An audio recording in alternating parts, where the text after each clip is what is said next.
So I think I want to start a new series, and at this point in time, I really don't know what it's going to be called. So if you have any ideas for this, please feel free to leave them in the comments box. I would love to know what you all think about this, but I wanted to record spell work from my actual personal witchcraft practice as a way to kind of showcase what it actually looks like when I'm sitting down to do some work. I'm hoping that it can provide you with some inspiration for your magical practice. Feel free to adopt some of my techniques, and I really just wanted this to be a super informal video to show you the real raw practice. I did not even do my hair for you all today. That's how informal we're going. So in this video, I have 3 days worth of spell work. They're not consecutive though, not consecutive 3 days. It was basically just anytime I sat down to do spell work over this last month, I tried to record it. Some spells of mine I don't want to record and I don't want to share with the world. So these are spells that I felt okay doing that. Also, yes, there is some baneful magic in this video. If you are here to lecture me on the rule of 3 or the law of 3 or whatever and push your own ethical paradigm onto me, don't even bother. I live in the gray and I very much want my magical practice to reflect that. So anyways, here are 3 days worth of spell work from my personal magical practice, and I hope it gives you some sort of spark of creativity and inspiration.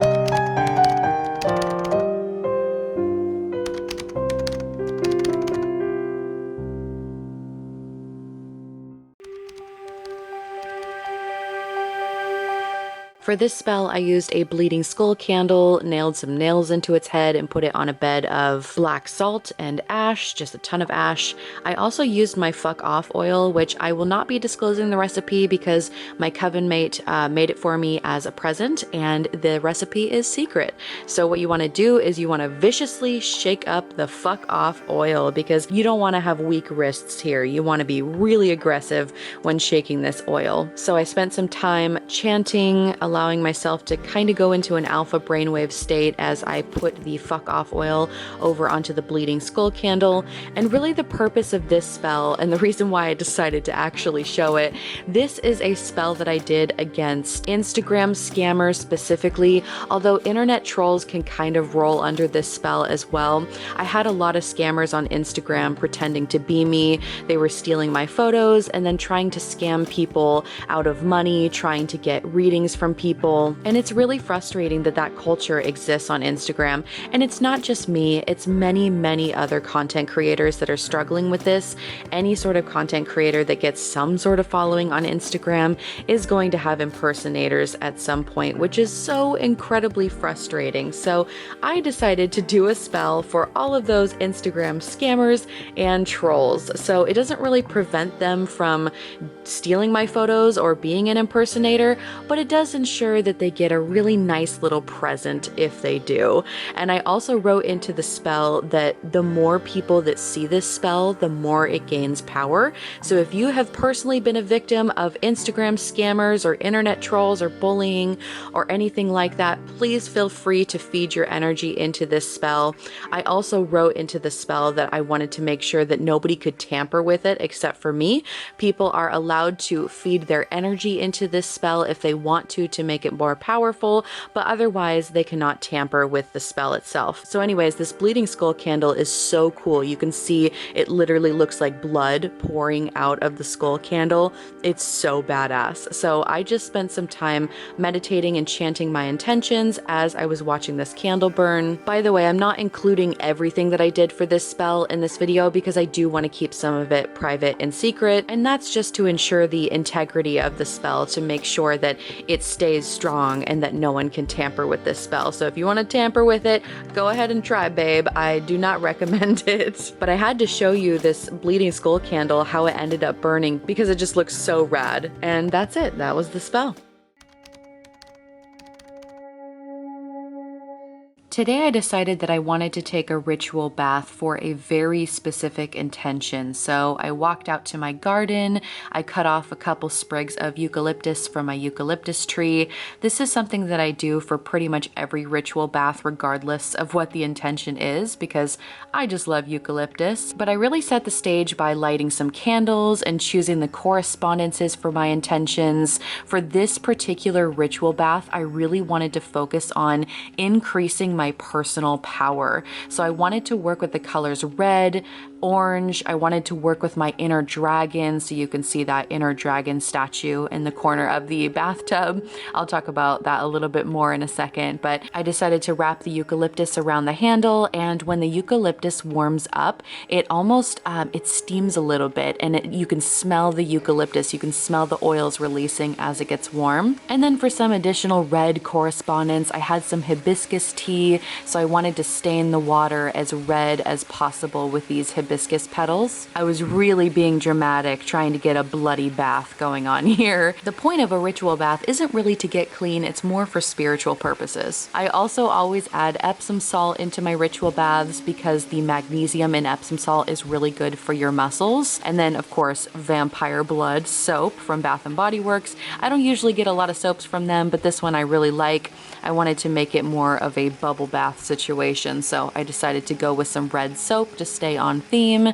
And then of course here I'm just sprinkling more bloody hibiscus petals into the water. And then it's time to turn off the lights and just go by candlelight and to slowly start stepping into the bath. And there's a whole method that I have to taking ritual baths. Usually if I take a ritual bath that's just meant for cleansing, what I do is I visualize the water seeping into my body and breaking up any blockages and really clearing out things that are stuck. And then when I take a shower afterwards, I visualize all the gunk, all the things that were stuck going down the drain. But for this particular bath, I wasn't really doing it for cleansing, I was doing it to increase my personal power. So what I like to do here is work with my inner dragon. So I will do a little bit of a meditation, I'll do some breathing exercises where I visualize myself breathing in red light and breathing out fire. So when I breathe in red light, I can see the sparks starting to come out as I exhale, and then eventually I am exhaling this really hot dragon breath that makes me feel so immensely powerful. And then after the bath, when I wrap things up, I usually finish with some sort of oil. So for this particular oil, I had a rose petal, again, red roses going with the theme of red. I had this red rose petal oil that I made a couple months ago, so it's finally starting to smell like rose oil now, but I just take some time rubbing that over my legs, really focusing on my intention here. I definitely recommend making your own oils for your own intentions because it just feels so much more powerful when you have your own oils. So anyways, this is my rose oil and that is what I used after the bath. So it's a random Monday night. I don't even know what day of the week it is, but it's a random Monday night. And I just thought to myself, I don't know if you ever have those moments, but I was having one of those moments where I was like, I just want to feel deeply connected to my magical practice. I don't even know what I'm gonna do yet. I just am sitting down at my table right now. Actually, let me show you. I did some dark moon work earlier, so I have a lot to clean up. I really need to clean up my space first. So I'm gonna clean up my space really quick, and then I think I'm gonna sit down and do some divination. I was thinking about whether I should work with Thoth tonight, and I have the glyph set that I made, so I might do that. I also have a new Egyptian tarot deck that I was thinking about maybe trying out, maybe doing a little reading with my divination set just to see what it has to say, but I don't really know what kind of spell work I'm gonna do right now. I think I just want to sit with my divination, whatever it is, whether I decide to do the glyph set or the tarot deck, and I just kind of want to see what the cards have to say, and then depending on the cards, that is what I will be doing for my spell work. So I don't know what's gonna happen tonight, but I'm just feeling magically charged and I want to take advantage of that, so we'll see. Oh, and by the way, while I'm cleaning this up, I didn't necessarily want to show this dark moon work, so that is why I'm not including it in this video. You know, there's just some stuff that I need to keep to myself. So yeah, I just thought I'd throw that out there, that I am not including this spell in the video. But let's just say that, whoopsies, let's just say that there was an organization that ended up harming someone that I loved, two creatures that I love, in fact, and they will rue the day of pissing off a witch. So that's all I'll say about that. A little bit of Florida water to cleanse my space. Oh, I don't have a rag. I need to go get one. There we go. Just to kind of energetically cleanse the space. I should probably do a little smoke cleanse too, but Florida water will be good enough for right now. I don't really feel like it's too late to be doing anything else. Okay, so I kind of decided, I think I want to anoint this little tea light for some sort of concentration for this divination session. Also, please excuse, look how messy this room is right now with just so much stuff going on. All right, so I'm gonna go over to my magical oils, which you probably can't see because it's so dark out, but I think I have an oil for psychic sight. So let's see. Haha, I have one for prophecy. Let's see if I can bring you to better lighting. Whoop, can you see that okay? Yes. Got some prophecy oil here. And then I think what I'm gonna do is just kind of anoint this candle a little bit with some prophecy oil, just to kind of bring in some of that good energy for this divination session. Ooh, it smells really, really good. Ooh, it smells like a sweet almond cinnamon or something. That is lovely vibes for this evening. Okay, that's probably plenty. Putting things back where they came from so this room doesn't get any messier. Are you guys sick of me twirling around with this camera yet? Is it making you sick watching this? Probably. So I'm going to take a few moments to meditate with this candle before I go into any sort of divination session. But I really just kind of want to sit here and focus on the candlelight and really allow myself to get into that altered state of consciousness. So I'll focus on the flame, focus on the smell. Scent plays a really big role in my magical practice, and like that prophecy oil, for example, it has a specific scent that I always associate with prophecy now. So yeah, I'm gonna take some time to meditate, and then I think I'm gonna start with my glyph set. I'm gonna start with this and see if I can get a general message from Thoth, and then maybe I'll move on to one of my tarot decks. So this is my rune set that I made for communicating with Thoth, and if you saw that video I did, I'll link it in the description box, but I did a video discussing how I started my relationship with Thoth and how I made this glyph set and all of that. So if you're interested, you can check that out. But I didn't really want to share the meanings of all of these because they're very personal to me, and I kind of want to keep it that way. But I do encourage everyone to make their own rune set because it just speaks to your subconscious mind in a way that nothing else really can. So this is kind of my starter set. And then I have other rocks that I can add to the collection later on as our communication develops more. So anyways, what I typically do with these is I typically just have them in this bag, and then I'll randomly pull a glyph out whenever I feel like it. But I will close my eyes. I will shift these around a bunch. Sometimes I'll put them face down, but it doesn't really matter because my eyes are going to be closed anyways. And then I just kind of hover my hands over them, still with my eyes closed, and I'll ask Thoth to either tap me on the hand or give me some sort of signal, some sort of warm sensation over which rune it is that, or not rune, but glyph it is that he would like me to choose. And then I choose the glyph, and then that is the energy that we're working with right now. So I've done this a couple times where I would just check to see what areas of my life he wants me to focus on or whatever. You get the point. This isn't a divination 101 video here. Okay, so I'm just going to swirl these around, close my eyes, pick one that speaks to me, and I'll let you know what it is. Just got done with my little meditation, and I chose my glyphs without giving too much away because there's so much meaning behind every single glyph in this set. And as I mentioned, I kind of want to keep most of those meanings to myself. But in a nutshell, I could kind of say that this one indicates structure and this one indicates breaking structure. Again, that is like a super watered down version, and there's so much more that goes into these.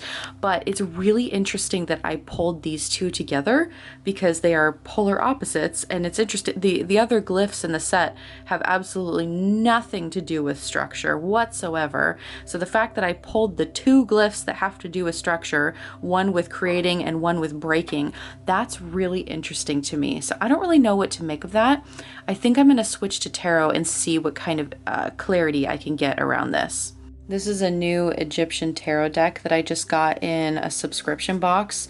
The cards are so beautiful. Let me see if I can show you. So this is the tarot deck that I just received. Artwork is gorgeous. Let me see if I can just show you a couple from this deck. See here. Oh, everything's upside down. Whoops. Because this is a brand new deck, I'm not really going to read into reversals too much because, oh god, this is so hard to do one-handed. Because I usually do read into reversals a lot, but I'm not going to do that with a brand new deck. I haven't even fully consecrated this deck yet or anything, so this is going to be my first time using this. But all the cards are upright right now, so let me just show you a couple. Let's see, the candle is giving me a glare, so let me just back that up a little bit. There we go. Hopefully you can see these okay.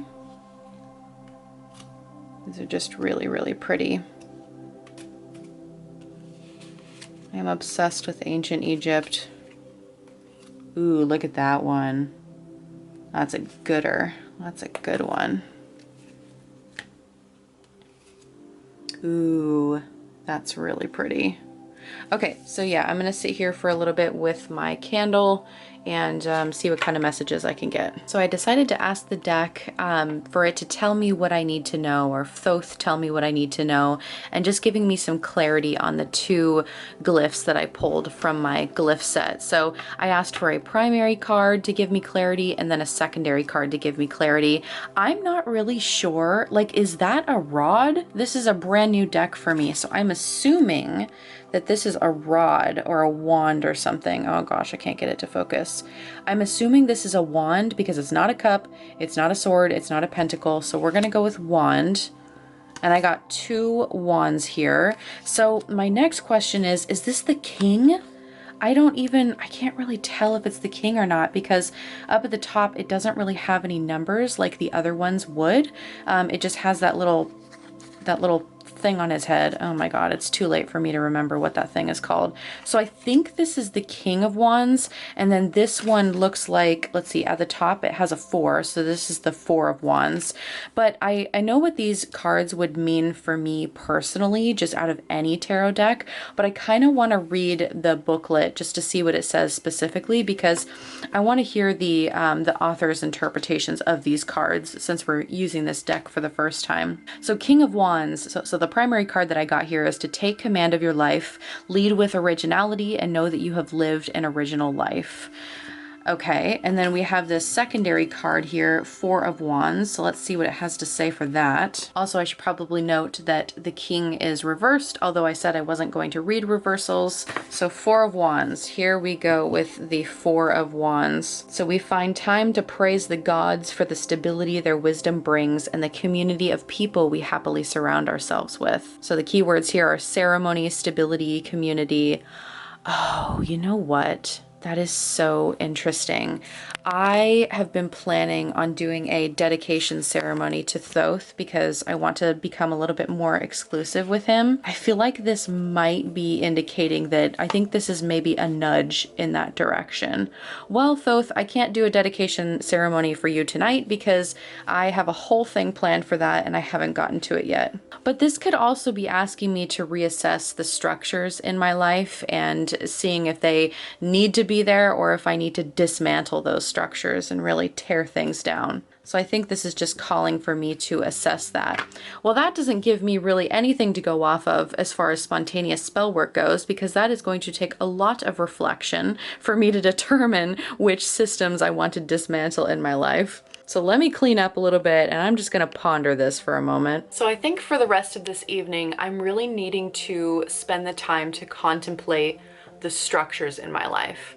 And I really want to kind of sit with this little candle here, and I might just I think I'm gonna do a meditation tonight instead of actual spell work, you know, sitting down. I was really excited to like dress a candle or something and do some sort of spell work, but I think that what's needed for tonight is for me to just sit with this candle, stare into the flame a little bit, and then do some introspection. I might do a little shamanic journey. I might go on a journey and see if Thoth wants to communicate with me in a meditation. So for the rest of this evening, I will simply be meditating. If there are any profound messages that come through, I will definitely record my results afterwards. But usually what I find with my meditations is that it's not typically profound in the moment. It's something profound like way later on. Like I don't really understand it in the moment, and then I figure it out way later after, you know, it has happened, whatever it is that it has happened over the next week. So tonight will just be a meditation night. Meditation update. I just had my meditation, spent a little bit of time talking with Thoth, going on a journey and whatever. I don't know what any of that meant. I have no idea. The only thing, I think I'm gonna make a video updating you all on my journey with Thoth, and I'll try to be a little bit more clear in that video than I'm being right now. At this point in time, I don't know which video is gonna come out first or second. I don't know. But what I got out of it, what I will say for right now, is dimensions. Dimensions. That's it. The word dimensions. Different dimensions in my mind, different dimensions of existence, of thought, traveling between dimensions, just the key word of dimensions. Who the hell knows what that means? I don't know. I'm thinking maybe as it pertains to the reading that I did tonight with structure and breaking down structure, I'm thinking the dimensions inside my mind and the dimensions of my own existence, you know, parallel universes and things like that. I'm thinking about the dimensions, the structures in my mind that need to be dismantled in order for me to transcend and work on a different plane. Does that even make sense? Probably not. I don't know. So this has been a very eventful night of spell work or whatever. Thank you so much for watching this video. Again, if you have any ideas on what I could call a series like this, where I just sit down and start recording the spell work that I do over the course of a month. I actually did do a lot more spell work this last month than just those 3 spells, but this is kind of a trial run to just see if this is something that people find interesting. So definitely let me know your feedback. I would love to hear it, and I will see you all in another video soon. Bye everyone.